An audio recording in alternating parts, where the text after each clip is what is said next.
ಕ್ಷೇತ್ರದ ಶಾಸಕರು ಒಂದು 5ರಿಂದ 6 ಬಾರಿ ಗೆದ್ದಿದ್ರು. ಹಿಂದೆ ಲಾ ಓದಂಥ ವ್ಯಕ್ತಿ. ಪಾಪ ಸಿದ್ದರಾಮಯ್ಯವರ ಮಗ ಇನ್ನೂ ಕೂಸು ರಾಜಕೀಯದಲ್ಲಿ. ಅವ್ರ ಲೆಕ್ಕಕ್ಕೆ ನೋಡಿಕೊಂಡ್ರೆ ಪಾಪ ಒಂದೇ ಒಂದು ಸತಿ MLA ಆಗಿರೋವಂಥವ್ರು. ಈಗ MLC ಮಾಡಿದರೆ, ಹಿಂದೆ ಒಂದು ಸತಿ MLA ಆಗಿದ್ರು. ಅವ್ರ ಅಪ್ಪನ ಜಾಗದಲ್ಲಿ MLA ಆದಂಥವ್ರು. ಅವ್ರನ್ನ ಕರ್ಕೊಂಬಂದು ಮಿನಿಸ್ಟ್ರು ಮಾಡೋವಂಥ ಹರ್ಕತ್ ಏನಿತ್ತು ಅನ್ನೋದು ನನಗೆ ಇವತ್ತು ಕಾಂಗ್ರೆಸ್ ವಿಚಾರಕ್ಕೆ ಬಂದರೆ ಅವರ ಆಂತರಿಕ ವಿಚಾರಗಳು. ಆದರೂ ಕೂಡ ಹೇಳ್ತೀನಿ, ಈ ಸುಮಾರು 7 ಸತಿ 6 ಸತಿ ಗೆದ್ದಂಥವ್ರನ್ನೆಲ್ಲ ಗಾಳಿಗೆ ತೂರಿ ಸಿದ್ದರಾಮಯ್ಯವ್ರ ಮಗನ್ನ ಯಾವ ಉದ್ದೇಶ ಇಟ್ಕೊಂಡು ಮಾಡಿದ್ರು ಅನ್ನೋದು ಜನಕ್ಕೆ ಸ್ಪಷ್ಟವಾಗಿ ಗೊತ್ತಿದೆ. ಸಿದ್ದರಾಮಯ್ಯನವ್ರನ್ನ ಪ್ಲೀಸ್ ಮಾಡಬೇಕು ಅನ್ನೋ ಒಂದು ಉದ್ದೇಶ. ಅದೇ ಇನ್ನೊಂದು ಸಾರಿ 2ನೇ ಸತಿ ಲಿಸ್ಟ್ ಮಾಡಿದಾಗ ಪಾಪ ನಮ್ಮ ಶಿವಮೊಗ್ಗ ಚಿಕ್ಕಮಂಗ್ಳೂರು ಭಾಗದ MLC ಗಾಯತ್ರಿ ಅವರು ಹೆಸರು ಲಿಸ್ಟಲ್ಲಿ ಬಂದಾಗ ಅದು ಯಾಕೆ ಅವ್ರು ಸಹಿಸ್ಕೊಳ್ಳಿಲ್ವೋ ಗೊತ್ತಿಲ್ಲ. ತನ್ನ ಮಗನ ವರ್ಚಸ್ಸು ಎಲ್ಲಿ ಕಮ್ಮಿ ಆಗುತ್ತೋ ಅಂತ. ಅವ್ರಿಗೆ ವರ್ಚಸ್ಸೇ ಇಲ್ಲ, ವರ್ಚಸ್ಸು ಇನ್ನೆಲ್ಲಿಂದ ಕಮ್ಮಿ ಆಗ್ಲಿಕ್ಕೆ ಸಾಧ್ಯ? ಸಿದ್ದರಾಮಯ್ಯನವ್ರ ವರ್ಚಸ್ಸು ಬೇರೆ, ಆದರೆ ಅವ್ರ ಮಗವ್ರ ವರ್ಚಸ್ಸು ಬೇರೆ.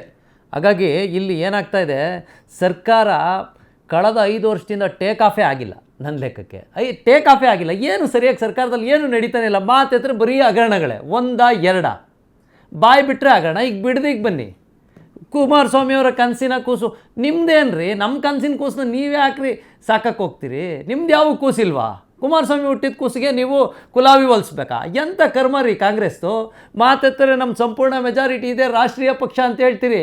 ನಮ್ಮಂಥ ಪ್ರಾದೇಶಿಕ ಪಕ್ಷಗಳು ಮಾಡಿದಂಥ ಯೋಜನೆಗಳನ್ನ ಒಂದು ಮೇಕೆದಾಟು ಕಟ್ತೀವಿ ಅಂದ್ರಿ, ನೀರಾವರಿ ಯೋಜನೆ ಮಾಡ್ತೀವಿ ಅಂದರೆ ನಿಮ್ಮ ಯೋಗ್ಯತೆಗೆ ಒಂದೇ ಒಂದು ಒಳ್ಳೆ ಯೋಜನೆ. ಈಗ ಇರೋ ಅಸಮಾಧಾನದಿಂದ ಇದು ಯಾವುದೂ ಆಗ್ತಾ ಇಲ್ಲ ಅಂತ ನಿಮ್ಮ ಪಾಯಿಂಟ್. ಖಂಡಿತವಾಗ್ಲೂ ಅಲ್ಲಿ ಏನು ಮಾಡೋಕ್ಕಾಗ್ತಾ ಇಲ್ಲ. ಎತ್ತಿ ಏರಿಗೆ ಎಳಿತಾ ಇದೆ, ಕೋಣ ಕೆರೆಗೆ ಎಳಿತಾ ಇದೆ. ಸಿದ್ದರಾಮಯ್ಯ ಒಂದು ಕಡೆ ಎಳಿತಾ ಇದ್ದಾರೆ, ಪಾಪ DK ಟೀಮ್ ಒಂದು ಕಡೆ ಎಳಿತಾ ಇದೆ. ಇಲ್ಲಿ ಯಾವುದೊಂದು ಸರಿಯಾಗಿ ಆಗ್ತಾ ಇಲ್ಲ. ಮಾತೆತ್ರ ಆಗ್ತಾ ಇರೋದೇನೆಂದರೆ ಅಧಿಕಾರಿಗಳ ಟ್ರಾನ್ಸ್ಫರು. ಏನೋ ಮೊನ್ನೆ DK ಶಿವಕುಮಾರ್ ಅವರು ಒಂದು ಸ್ಟೇಟ್ಮೆಂಟ್ ಕೊಟ್ಟರು, ಭ್ರಷ್ಟಾಚಾರಿಗಳನ್ನ ಬಡ್ದಾಕ್ತೀನಿ ಅಂತ. ದಿನ ಬೆಳಗ್ಗೆ ಎದ್ರೆ ಭ್ರಷ್ಟಾಚಾರ ಅವ್ಯಾಹತವಾಗಿ ನಡೀತಾನೆ ಇದೆ. ಅಧಿಕಾರಿಗಳ ಟ್ರಾನ್ಸ್ಫರ್ಲಿ ಕೋಟಿ ಲೂಟಿ ಆಗ್ತಾ ಇದೆ. ಇವ್ರ ಸರ್ಕಾರದಲ್ಲೇ ಭ್ರಷ್ಟಾಚಾರಿ ಒಬ್ಬನ ಕರ್ಕೊಂಬಂದು ಮಿನಿಸ್ಟ್ರು ಮಾಡ್ಕೊಂಡಿದ್ದಾರೆ. ಏನು ಬಡ್ದಾಗ್ತಾ ಇದ್ದೀರಾ ಸ್ವಾಮಿ ನೀವು? ಜನಗಳನ್ನ ಬಡ್ದಾಗ್ತಾ ಇದ್ದೀರಿ. ಬೆಂಗಳೂರು ನಗರದಲ್ಲಿ ಜನ ನೆಮ್ಮದಿಯಾಗಿ ಬದುಕೋಕ್ಕಾಗ್ತಾ ಇಲ್ಲ ಸ್ವಾಮಿ. ಫುಟ್ಪಾತಲ್ಲಿರೋರನ್ನ ತಗೊಂಬಂದು ಬೀದಿಗೆ ಬಿಸಾಕಿದ್ರಿ. ಜನಗಳು ಪಾಪ ಏನೋ ಚಿಲ್ಲರೆ ಪಲ್ಲರೆ ಇಟ್ಕೊಂಡು ಒಂದು ಸೈಟ್ ತಾಳ. ಇವತ್ತು ಬೆಂಗಳೂರಿನಲ್ಲಿ ಒಂದು ಸೈಟ್ ತಾಳೋಕ್ಕಾಗ್ತಾ ಇದೆಯಾ? ಒಬ್ಬ ಬಡವ ಸೈಟ್ ತಾಳೋಕ್ಕಾಗ್ತಾಯಿದೆ ರೀ. ಟ್ಯಾಕ್ಸ್ ಕಟ್ಟೋಕ್ಕಾಗ್ತಾ ಇಲ್ಲ ರೀ. ಆ ಮಟ್ಟಕ್ಕೆ ತೊಗೊಂಡೋಗ್ತಿದ್ರಿ. ನಿಮ್ಮ 20-30 ಸೈಟು 40-50 ಸೈಟ್ ಇತ್ತು ಅಂದರೆ ನಿಮಗೆ ಕಸ ಕ್ಲೀನ್ ಮಾಡೋಕ್ಕೆ 7,000 ಅಂತೆ. ಒಂದು ವರ್ಷಕ್ಕೆ 1,42,000 ಅಂತ. ಅದನ್ನ ಎತ್ತ ಹಾಕೊಂಡು ಹೋಗೋಕ್ಕೆ 36,000 ಅಂತೆ.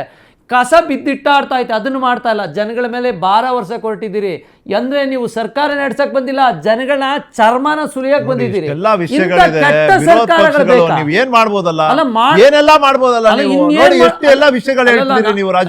ಖಂಡಿತ ನಿಖಿಲ್, ಮೊನ್ನೆ ಭಾಷಣ ಕುಮಾರಣ್ಣವ್ರದ್ದು ನಾವೆಲ್ಲ ಒಂದು ಹೋರಾಟಗಳು ಮಾಡ್ದೋ. ನಾವು ಬಿಡದಿಯಿಂದ ಪಾದಯಾತ್ರೆ ಮಾಡ್ಕೊಂಬಂದೋ. ನಮ್ಮನ್ನು ಯಾವ ರೀತಿ ಮಾಡಿದ್ರಿ? ಪೊಲೀಸ್ ಇಲಾಖೆನ ನೀವು ಗುಲಾಮರಿಗಿಂತ ಕಡೆಯಾಗಿ ನಡೆಸ್ಕೊತಾ ಇದ್ದೀರಿ. ನೀವು ಹೋರಾಟ ಮಾಡುವಾಗ ವಿಧಾನಸೌಧವರೆಗೂ ಬರ್ತೀರಿ. ನಿಮಗೆ ಕಾಮನ್ ಸೆನ್ಸ್ ಇಲ್ವಲ್ರಿ? ಒಂದು ಆಡಳಿತ ನಡೆಸುವಂಥ ಸರ್ಕಾರ ಜನಗಳ ಪರವಾಗಿರಬೇಕು, ಜನಗಳ ಚಿಂತನೆಯಲ್ಲಿರಬೇಕು. ಜನಗಳಿಗೆ ಏನ್ ಸಂದೇಶ ಕೊಡ್ಲಿಕ್ಕೆ ಹೊರಟಿದ್ದೀರಿ? ವಿರೋಧ ಪಕ್ಷಗಳ ಮೊದಲನೇ ಶಾಸಕಾಂಗ ಸಭೆಯಿಂದ 7 ಶಾಸಕರು ಗೈರಿದ್ರು. ಖಂಡಿತವಾಗಿ ಸಿದ್ದರಾಮಯ್ಯನವರು ಮಾಜಿ ಮುಖ್ಯಮಂತ್ರಿಗಳು ಗೈರಿದ್ರು. ಪಕ್ಷ ಶಿಸ್ತು, ಈ ತರ ಒಂದು ಕಾರ್ಯಕ್ರಮದ ಮಹತ್ವ ಏನು ಅನ್ನೋದು ಎಲ್ರಿಗೂ ಗೊತ್ತಿದೆ. ಮುಖ್ಯಮಂತ್ರಿಗಳು ಹೊಸದಾಗಿದ್ದಾರೆ, ಮೊದಲನೇ ಶಾಸಕಾಂಗ ಸಭೆಯನ್ನ ನೇತೃತ್ವವನ್ನ ವಹಿಸ್ತಾರೆ ಅಂದ್ರೆ ಸೌಜನ್ಯತೆಗಾದ್ರೂ ಎಲ್ರು ಅಟೆಂಡ್ ಆಗ್ತಾರೆ. ಸಾಧಾರಣ ನಾನು ಹೇಳ್ತಾ ಇರೋದು. ಇಲ್ಲಿ ಅಸಾಧಾರಣ ಪರಿಸ್ಥಿತಿ. ಒಂದು ಪಾಯಿಂಟ್ ಮುಗಿಸ್ಬಿಡ್ತೀನಿ. ಇಲ್ಲಿ ಪಾಪ ಅವ್ರಿಗೆ ಏನಾಗಿದೆ ಗೊತ್ತಾ? DK ಶಿವಕುಮಾರ್ ಅವ್ರ ಭಾಷಣ ಎಲ್ಲಿಂದ ಗೊತ್ತಾ? ಇಲ್ಲಿಂದ ಆಚೆಗೆ, ಇಲ್ಲಿಂದ ಬರಲ್ಲ, ಹೃದಯದಿಂದ ಬರಲ್ಲ. ಯಾಕೆಂದರೆ ಸದನದಲ್ಲಿ ಮಾತಾಡೋದೇ ಒಂದು, ಅವ್ರ ಕೆಲಸನೇ ಇನ್ನೊಂದು. ಹಾಗಾಗಿ ಪಾಪ ಅವ್ರ ಶಾಸಕರಿಗೆ ಬೇಸರ ಹತ್ಕೊಂಡ್ಬಿಟ್ಟಿದೆ. ನಮ್ಮವ್ರು ಯಾಕಪ್ಪ ಸದನದಲ್ಲೂ ಈ ಮಟ್ಟಕ್ಕೆ ಸುಳ್ಳು ಹೇಳ್ಕೊಂಡು ಜೀವನ ಮಾಡ್ಬೇಕಾ? ಇಂಥ ಸದನಕ್ಕೆ ನಾವು ಹೋಗ್ಬೇಕಾ ಅಂತ ಅವರೇ ಬೇಜಾರು ಮಾಡ್ಕೊಂಡು ಆಚೆ ಇನ್ನೊಂದಾಯ್ತು. ಸದನದಲ್ಲಿ ನಾನು ಅವಾಗ್ಲೇ ಹೇಳಿದೆ, ಉಪಸ್ಥಿತರಿದ್ದು ಮೌನವಾಗಿದ್ದು ಒಂದು ಸಂದೇಶ, ಉಪಸ್ಥಿತರಿದ್ದು ಮೌಖಿಕವಾಗಿನೂ ಒಂದು ಸಂದೇಶ. ಆದ್ರೆ ಇಲ್ಲೊಂದು ತೋರಿಸ್ತೀನಿ ನೋಡಿ, ಇಂಥ ಸೀನಿಯರ್ ಲೀಡರ್ಗಳು ಎಲ್ಲಿ ಕೂತಿದ್ದಾರೆ ನೋಡಿ. ಅವರು ಸಾಧಾರಣ ಈ ಹಿರಿತನ ಇರುವಂಥ ನಾಯಕರು ಎಲ್ಲಿ ಕೂತ್ಕೋತಾರೆ? ಅವ್ರು ಯಾವಾಗೇ ಬರಲಿ ಸದನಕ್ಕೆ. ಚಾಂದ್ ಪಾಷ ಅವರೇ, ನಿಮ್ ಗಮನಕ್ಕಾಗಿ ಪ್ಲೀಸ್, ಕಡೆ ಸಾಲು ಫಸ್ಟ್ ಟೈಮ್ MLA ಗಳಿಗೆ ಕೊಡುವಂಥ ಜಾಗ ಅದು. ಇಲ್ಲ ಅಂದ್ರೆ ಪ್ರೈವೇಟ್ ಆಗಿ ಮಾತಾಡುವಂತ ಉದ್ದೇಶ ಇದ್ರೆ ಇಬ್ರು ಶಾಸಕರು ಅಥವಾ ಒಬ್ರು ಸಚಿವರು ಶಾಸಕರು ಎದ್ದೋಗಿ ಕೂತ್ಕೊಂಡು ಮಾತಾಡುವಂತ ಜಾಗ ಅದು.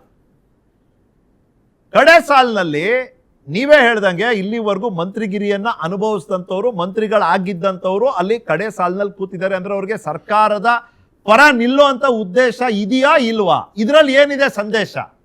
ಅಲ್ಲ, ಇಷ್ಟು ಇವರು ಹಿಂದ್ಗಡೆ ಕೂತ್ಕೊಂಡ್ರು ಅಂತ ಮಾತ್ರಕ್ಕೆ ಅವ್ರ ವಿರೋಧ ಅಂತ ಹೇಳ್ಕೊಳ್ಳಿಕ್ಕಾಗುತ್ತಾ?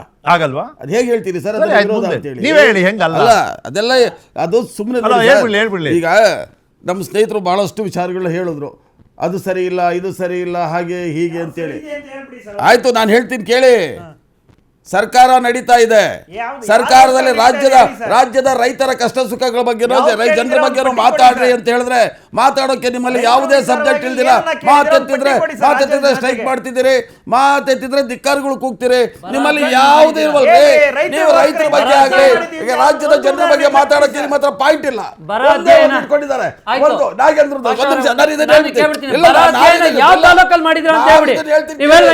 ಕೇಳಕ್ ನಾನು ಬಂದಿಲ್ಲ. ಇವ್ರೇನ್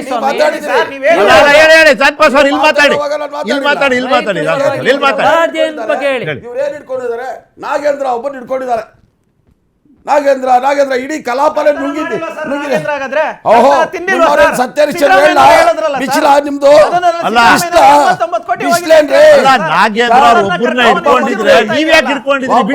ಹೇಳಿ ಸರ್.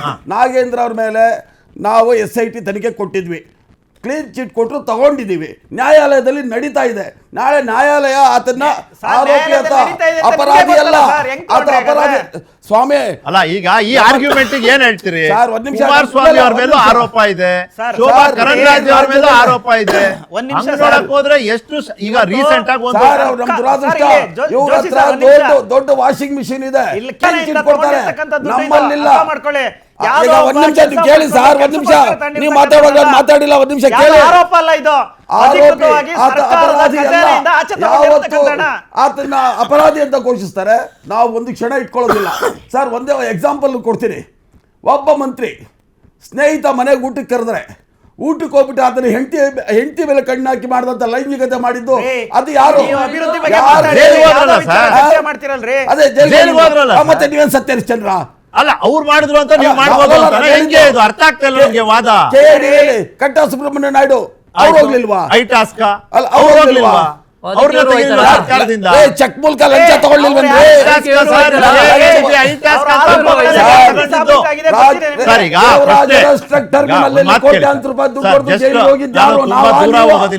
ನಾಗೇಂದ್ರ ಒಬ್ಬನ್ನೇ ಹಿಡ್ಕೊಂಡು ಯಾಕ್ರಿ ಹೇಳ್ತೀರಿ?